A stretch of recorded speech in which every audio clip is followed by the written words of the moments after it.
અને પ્રદેશમાં હવે તો સમગ્ર ભારતમાં જેમની સુવાસ ફેલાયેલી છે તેવા પદ્મશ્રી સુરેશભાઈ સોનીને, સુરેશભાઈની તબિયત થોડી નાતંદુરસ્ત હોવાથી સુરેશભાઈના સન દીપકભાઈ અત્રે હાજર છે.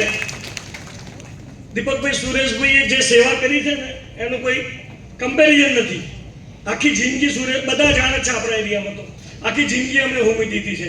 એવા દીપકભાઈનું અત્યારે હું સ્વાગત કરું છું. આજના કાર્યક્રમના મુખ્ય વક્તા અને માજૂમ મુખપત્રના વિમોચક અને આપણે જેને સાંભળવા ઉત્સુક છીએ તેવા શ્રી નેહલબેન ગઢવીને આવકાર આપતા ખૂબ જ આનંદની લાગણી અનુભવું છું.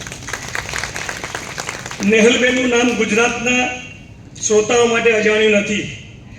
Author, motivational speaker, teacher, social worker, change maker, એવા કેટલા નામ આપીએ નેહલબેનને. એવા શ્રી નેહલબેન ગઢવી કે એમના શબ્દો છે, જીવન એક રંગ અનેક. એવા નેહલબેનને હું આજના પ્રોગ્રામમાં આવકારું છું. તેમના અસંખ્ય વિડીયો ઇન્સ્ટાગ્રામ અને યુટ્યુબ પર, ફેસબુક પર અવેલેબલ છે. આપણે બધા જોઈએ છીએ.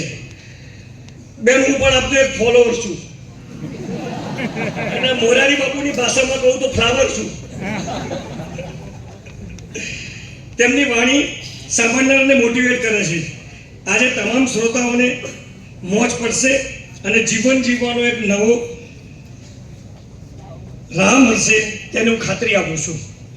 મંચ પર બિરાજમાન પૂર્વ પ્રમુખ શ્રી નવીનભાઈ મોદી સાહેબ, ટ્રસ્ટીઓ, ઉપપ્રમુખશ્રીઓ, મંત્રીશ્રીઓ, ડૉક્ટર મુકુંદભાઈ, વિવિધ કોલેજોના આચાર્યશ્રીઓ, શૈક્ષણિક અને વહીવટી સ્ટાફ મિત્રો, કારોબારી સભ્યો, મંડળના અમારા દાતાશ્રીઓ, મીડિયાના પત્રકાર મિત્રો અને જે વિદ્યાર્થી મિત્રો જેમના માટે આ કાર્યક્રમ છે એવા વિદ્યાર્થીઓ, ભાઈઓ અને બહેનો, આપ સૌને આજના પ્રોગ્રામમાં આવકાર આપતા ગૌરવની લાગણી અનુભવું છું. આ કેમ્પસ છેલ્લા 85 વર્ષથી બેન ગુજરાતના શિક્ષણમાં મોખરાનું સ્થાન ધરાવે છે. ઉમાશંકર જોશીએ મોડાસાને ઉત્તર ગુજરાતનું કેમ્બ્રિજ કર્યું છે.